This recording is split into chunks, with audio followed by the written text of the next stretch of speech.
Welcome to Throw Off the Lines, the podcast where we navigate life's changes, explore new horizons, and embrace the journey. I'm your host, Stephanie York, an executive coach with a passion for charting new courses on the water and in life. Ready for some total change? Let's dive in. Hi there, and welcome to Manifestation Series, Throw Off the Lines, Episode 3. And I'm really excited to talk today about magnetic desire. This is kind of, for me personally, I think the basis of manifestation. If you want to bring into your life the things that you desire. So this is what you truly want. And we're going to talk about that. Manifestation only works when you are deeply aligned with what you truly desire, not what you think you should want or what others have, or even what you think would look good in others' eyes. Manifestation cannot work when you externalize the desire in source. In this episode, it's inspired by the book The Source by Dr. Swart. We explore the concept of magnetic desire and how to uncover, clarify, and commit to your authentic vision. So the whole series is actually inspired by the book The Source by Dr. Tara Swart.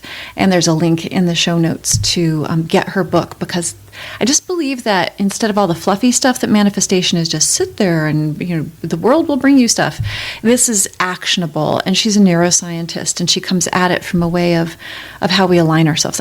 I love the book. I like hearing her speak. Go to YouTube. There's tons of videos on her now, and it's a newer concept where she's giving actionable steps based on the neuroscience approach. I just love it. So when we're talking about magnetic desire, the type of desire that pulls opportunities, people, and decisions towards you because it's real, it's raw, and it's yours. And that's something that Dr. Swart talks a lot about. It has to be yours. So this might sound more like the typical manifestation material that's out there, like align yourself with your desires, but it's a very popular approach for a reason. So let's kind of dive in.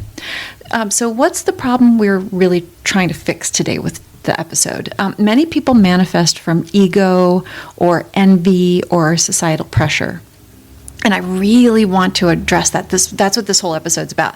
They make themselves do the work and they want something, but it may not be what they themselves really want or need.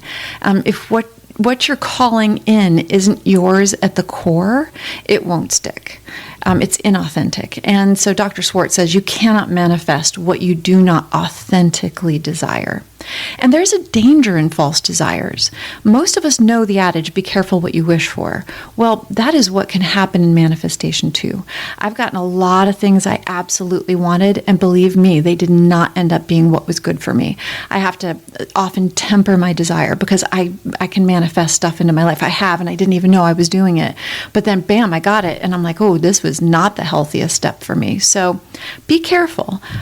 So what are false desires? Let's really dig into that for anybody who wants to think about their own lives. What's influencing you? False desires are those that desires and wants, let's put both of those together, are shaped by, say, Instagram and social media, family expectations, peer comparison, and all the million things that pull our attention in all kinds of different directions. People are such dopamine monsters now that you'll see something on TikTok, somebody has a pair of pants on, and I really want those pants, and those pants are going to make me happy. And I know that's like a light, fluffy thing, but I know people who are desperate to be in a relationship. I'm meeting a lot of single people around LA, and their checklist is really short. They just want somebody to have around. And I'm like, whoa, don't manifest a body, manifest the person, the other soul that you want to be connected to.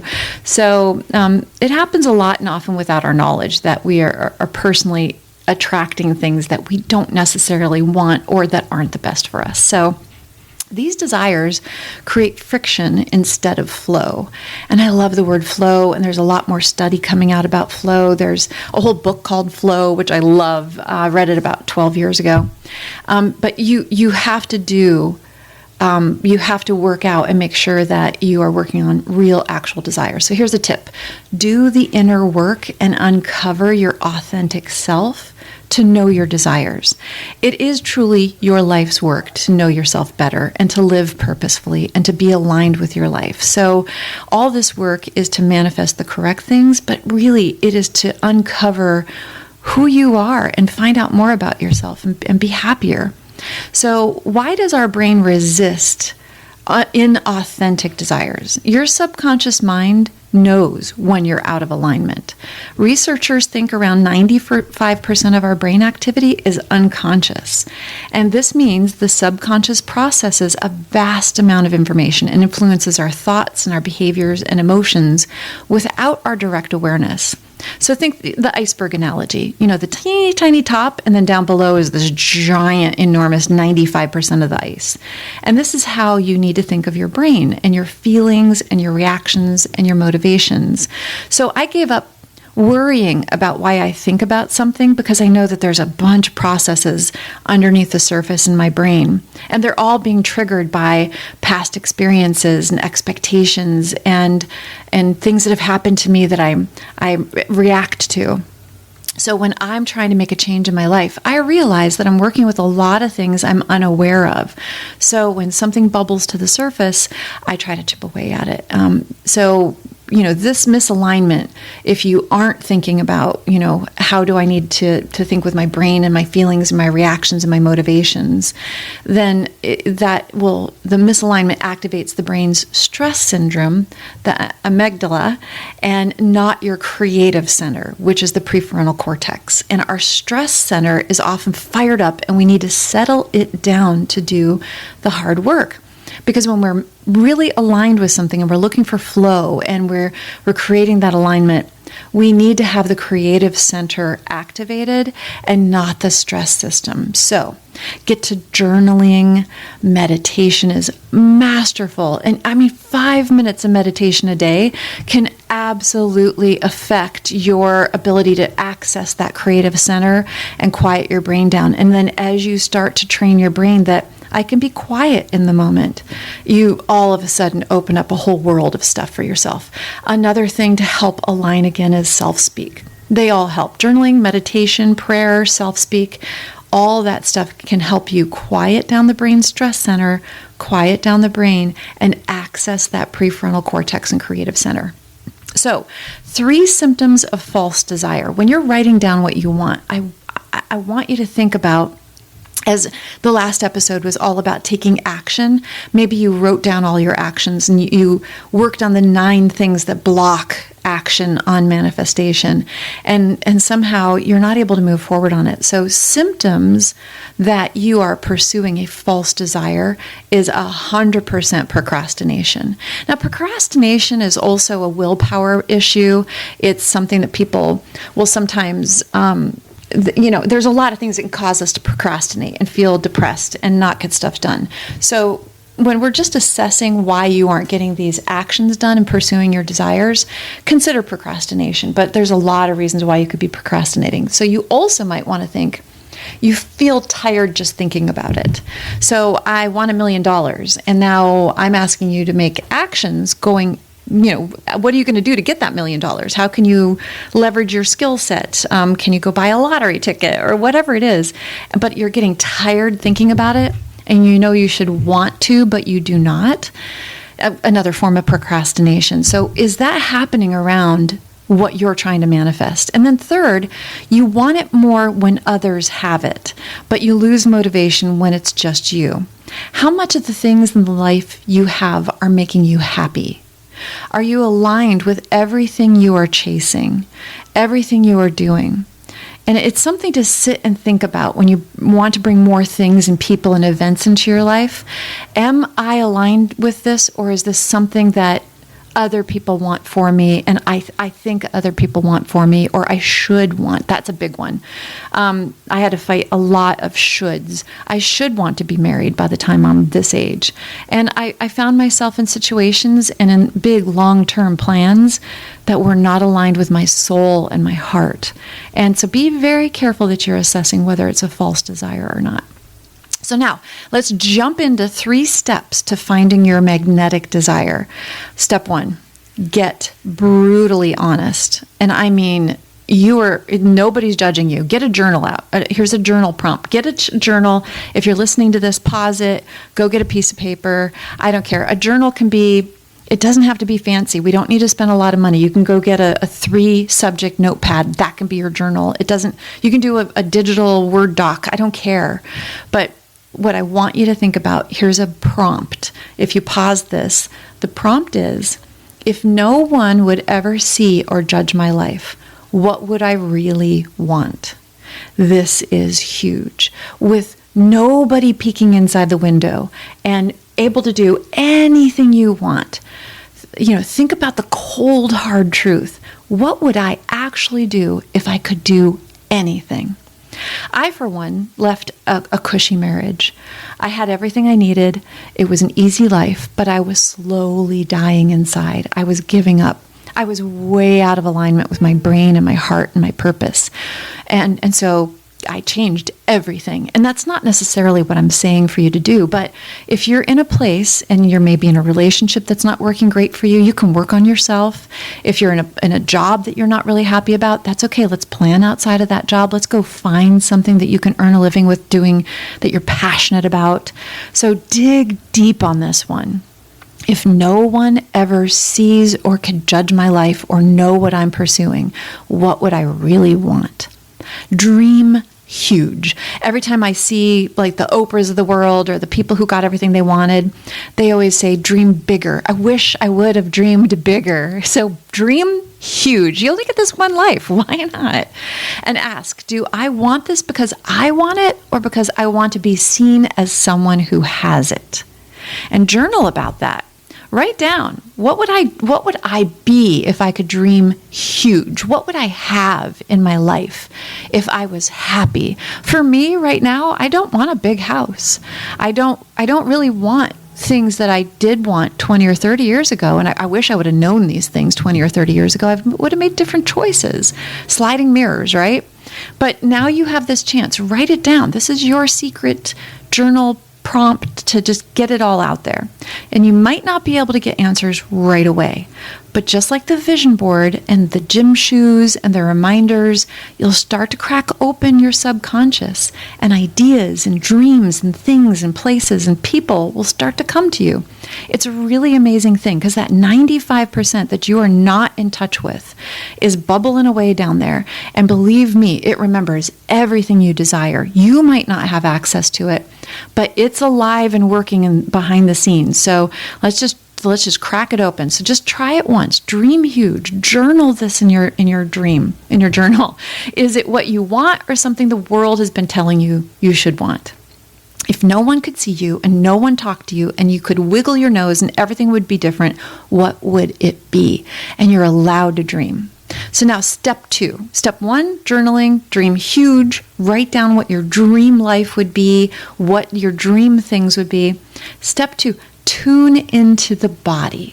And this is really powerful. This is what manifestation is about. And if you're this far into the series, you're very much about the neuroscience of it and what Dr. Swart talks about in the source.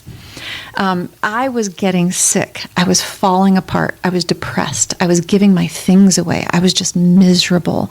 The minute I made the decision to change everything, I felt like I could fly.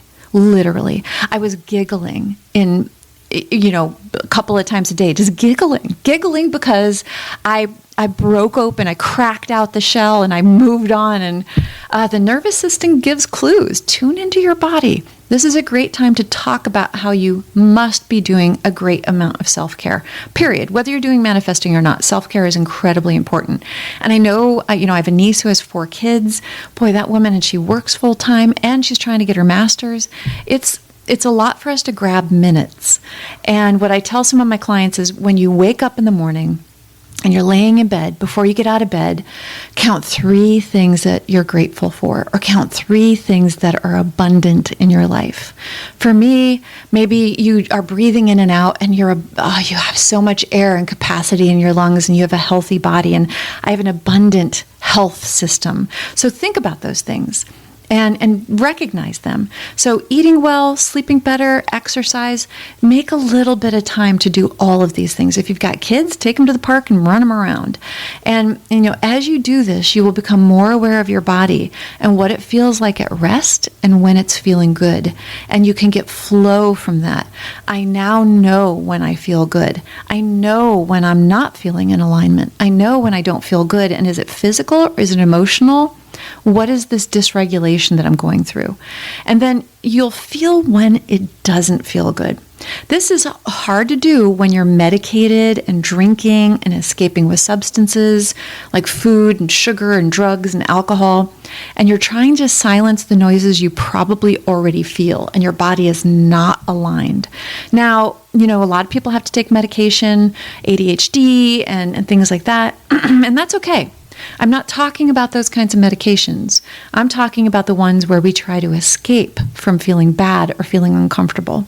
And if you're escaping all the time, it's going to be really hard to manifest those things that you want in your life.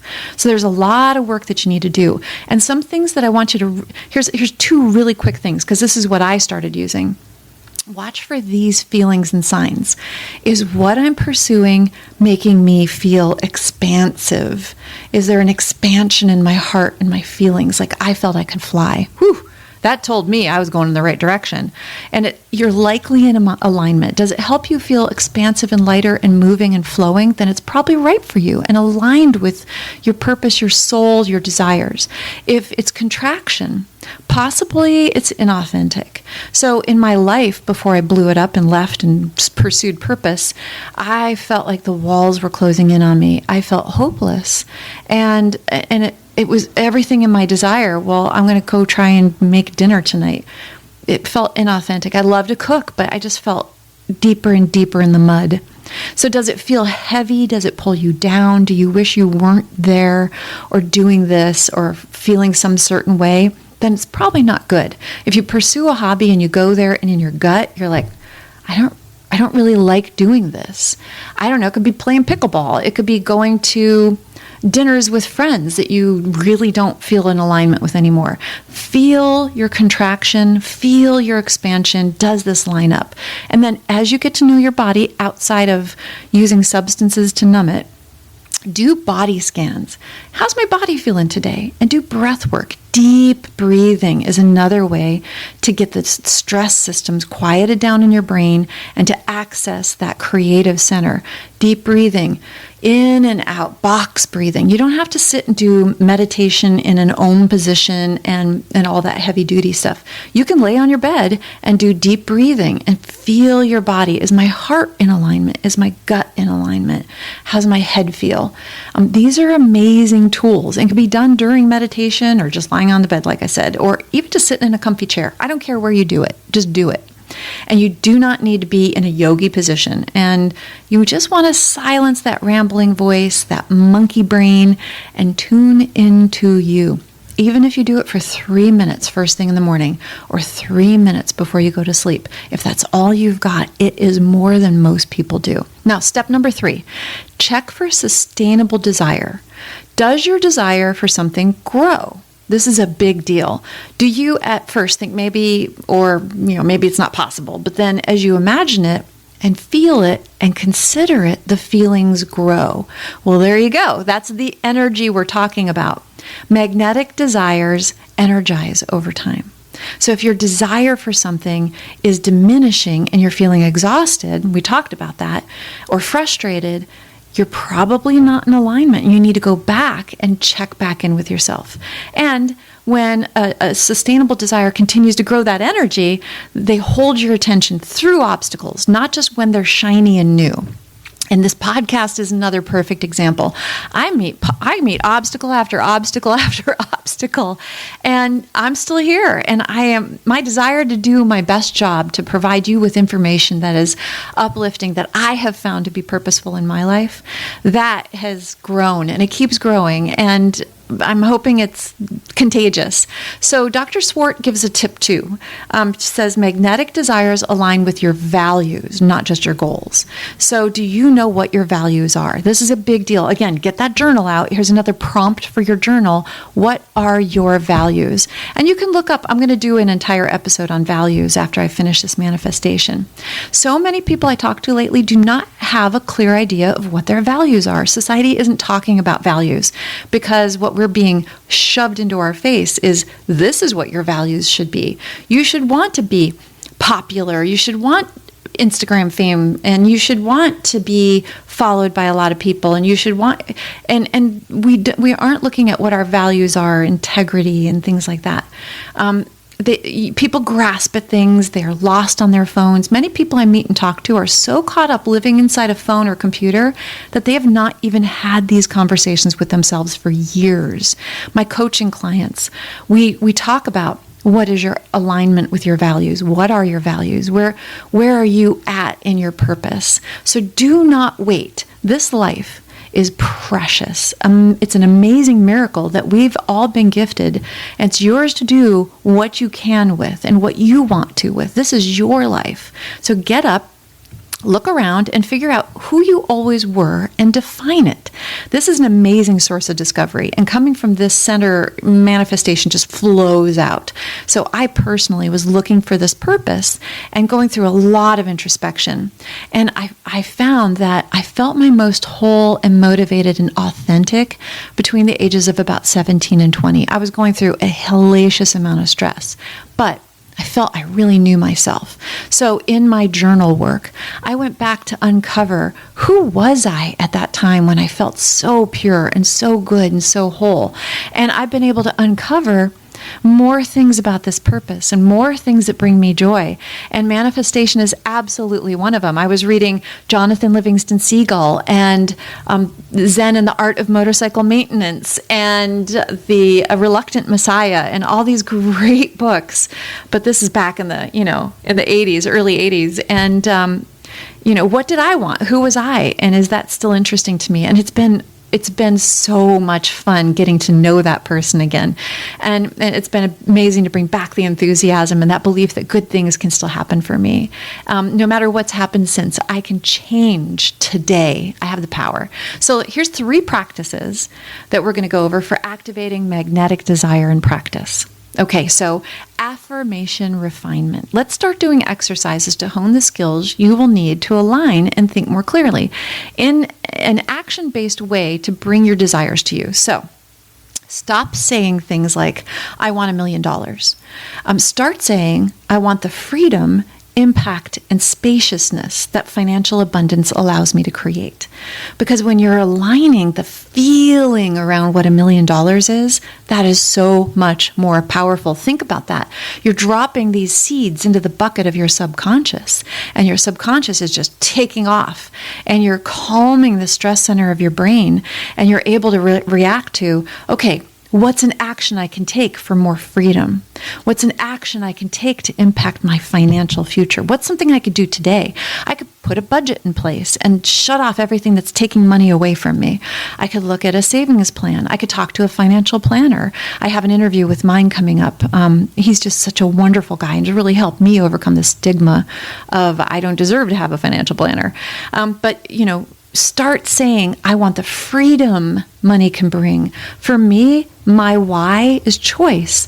I want choice in my future. So I want enough money to take care of myself so I'm not a burden on society or my family. When my daughter was small, this is something that, this is such a personal story, and people don't want to hear it from me because it sounds so floofy and out there. But this is absolutely what happened in my life. And when I look back on it, it's because I was desperately trying to align with my core self. So when my daughter was small, I was really lonely and at a loss doing some franchise support for a major retailer. It was my corporate job. And it was not a great job. I loved the people I worked with, but my boss was really hard on me. And I think he hated me and I hated the job. And it was soul-sucking and demeaning to work with someone that treated all of us that way, and me. And I felt like my purpose was not in alignment with my heart and soul. And I felt like this job was not in alignment with who I was. And I prayed for a few days in a row. I kind of was walking around my apartment and saying out loud and crying, "Dear God, why can't I do something that uses all the skills, all the experiences that I've gone through in my life? I've been through so many hard things, and I have these lessons I could teach people." And then I kept saying over and over, "Please help me find a job that can let me help people. I love people. I love to help them. Take my education and my heart and my passion and find me a job that will use everything I have to help others be successful and help me take care of my daughter." And I'd never heard of a job that would encompass all these things, but I begged and I prayed and I cried, and I remember it very distinctly. I lived in West Hollywood at the time, and my daughter was probably 5 or 6. And then, fast forward, about 3 years later, I had moved to a whole new area, moved her out of the city and moved north. Got a job in sales management at a company, and I was helping build training materials for my clients. And there were none of the training materials on the website that we were selling. And there weren't like a path for people to, I was putting little training plans together for them and sending it to them as soon as they signed up. Next thing you know, the company started a coaching company, which I'd never heard of coaching before, and asked me to be one of the first coaches. And I never looked back. I was like, take me in. It was a 50% pay cut, so it was hard on us financially. But I'd never dreamed a job existed. But here it was with everything I had asked for. It took 3 years. But hey, it happened. Imagine if I knew what I wanted and focused on that. It could have been so much faster. So you don't have to know exactly what you want to start working on manifesting it. Clean up your back porch, clean up your subconscious, get your self-care in place, and start working on manifesting. Start working on these small actions that align you with your best self. And you never know, it could happen faster than the 3 years. But if you could have everything you desired in 3 years, it changed the course of my life. And here I am sharing it with you. So number 2, micro alignments. Align your daily habits with your magnetic desire. Take steps each day to move forward. You know, the tiniest step and making the biggest ripple effect. You never know. Just don't stop. Go back and listen to episode 2 in this series for more action ideas and more ways to get unstuck or fight the blocks that are holding you back, and revisit that. So here's a little sciencey bit. Even small steps build neural congruence between desire and behavior. Remember, we're beating down a brand new path in your brain. We're no longer on that superhighway where our phones hijack us, or where we're just following the status quo, or we're with the same friends that are not growing or going anywhere, and we stop, abusing our bodies and negating our feelings and numbing ourselves. And we're beating down the brush. We've got a walking path. Now we've got a biking path. Now we can take an ATV. And next thing you know, we're paving it. And now we've got a new road. And the weeds are growing on the old highway. So keep it in mind. It's key to have that neural congruence. When you connect desire and behavior, watch out. Watch out. We're all so powerful, we don't even know it. So number 3, anchoring it. Use emotional anchors. Use music and scents and visuals that remind you of why you want this. I love to dance and repeat mantras, and walk around and repeat mantras, and sit and meditate and repeat mantras.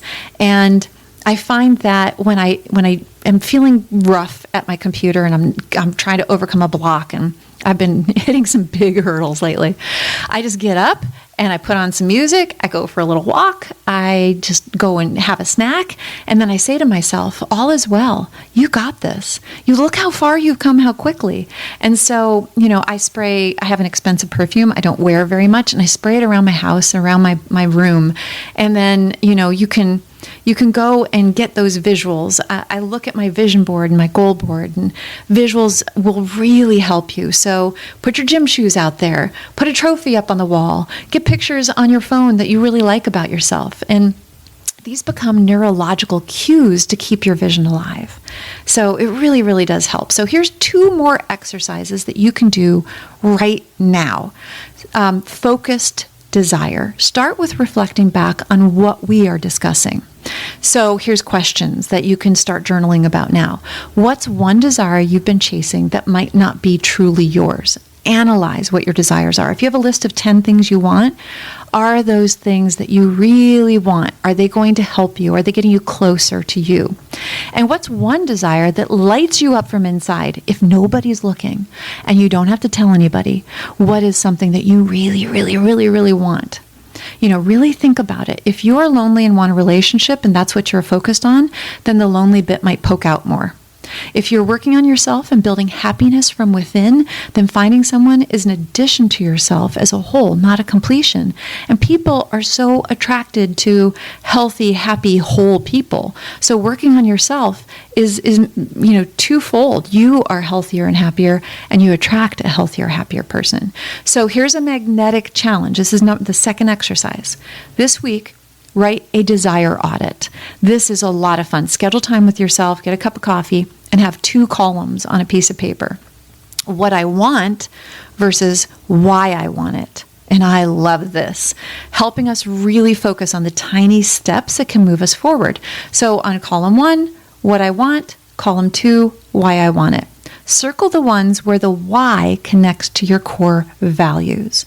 What core value in your heart is this tied to? Is it courage? Is it authenticity? Is it learning? Is it becoming my best self? Is it becoming my past self? Is it healing my inner child? Is it doing the shadow work? Whatever it is, what I want versus why I want, and circle the ones that are sticking out and focus on those. And then do another audit, a desire audit in a week or a month, whatever it is. Check back in with yourself. This is your life plan. This is powerful stuff, but you have to keep working and adjusting. Trust me, as you get healthier, man, you'll be shocked at the stuff that falls away from you and the stuff that you no longer focus on, the things that don't even enter your mind anymore. And within a month, I see my clients change enormously. Within 6 months, they don't even recognize themselves anymore. And it's fun to have those journal entries because you can come back and reread them. And I talk to people who cannot afford therapy. And, I'm not here to tell you shouldn't go to therapy. Absolutely. Everybody could probably use therapy. But it's hard to find a therapist. You're in an emergency mode, whatever it is. A journal is an amazing way to track how you're feeling, track your progress, and see where you were at in a moment in time. It's powerful, and it can be like self-therapy. So inspired by Dr. Swart, when desire is true, it's not work, it's a calling. And when you have a calling and your desire grows and it expands, joy, flow, all of that happens. So, I feel this in my bones. When you know, you can't unknow unless you medicate and sabotage and create friction, which for me made me physically sick and emotionally sick. And the trouble with starting this work is it can uncover unhappiness and build up a desire for a different life. And that can be uncomfortable, really uncomfortable. But when you are in uncomfortable moments is when great change can happen. And people stop when it gets uncomfortable. They don't want to do an eating healthy plan, but they want to live longer and healthier. And they don't want to leave a relationship that's unhealthy because then they'd have to get a new place to live. They'd have to change everything. They lose their identity because their identity is tied to that relationship. And knowing that you need to make these changes can be really, really difficult. It was for me. It took me too long to get out of a relationship that was not right for me. So be prepared to take steps to build a different life if you want, and do the work. But no, it will shift your perspective and it will shift your world if you're lucky. If you're lucky, you have a better life. And you can do a lot of change inside of a relationship and inside of a job you don't like. It's your perspective. So just think about it. Now, if this episode has kind of helped you reconnect with your truth, share it with someone who needs that reminder. So many people are struggling right now. And this manifestation can help you build hope and take action in a world where we are feeling increasingly ineffective. You can do the work. You can attach it to activism and resistance and And whatever your feelings are, you're in control of you. Do something about it. So we're not done yet. Next week is going to be the power of letting go and creating space for what you want most. So until next time, have an amazing week. Take deep breaths and know this journey is small steps, untying yourself from the blocks that hold you back and living a better and happier, more purposeful life. So throw off the lines, and I hope that you have a total day. Until I talk to you next time, take care. Thank you for joining me on Throw Off the Lines. If you enjoyed this episode, don't forget to subscribe for future episodes and extras, and leave a review, share it with someone who needs a total inspiration. You can also find us on Facebook or Instagram and our Throw Off the Lines website. If you want to be a guest or have questions for the host, sign up on the website and we'll get back to you. Until next time, throw off those lines and live your best life.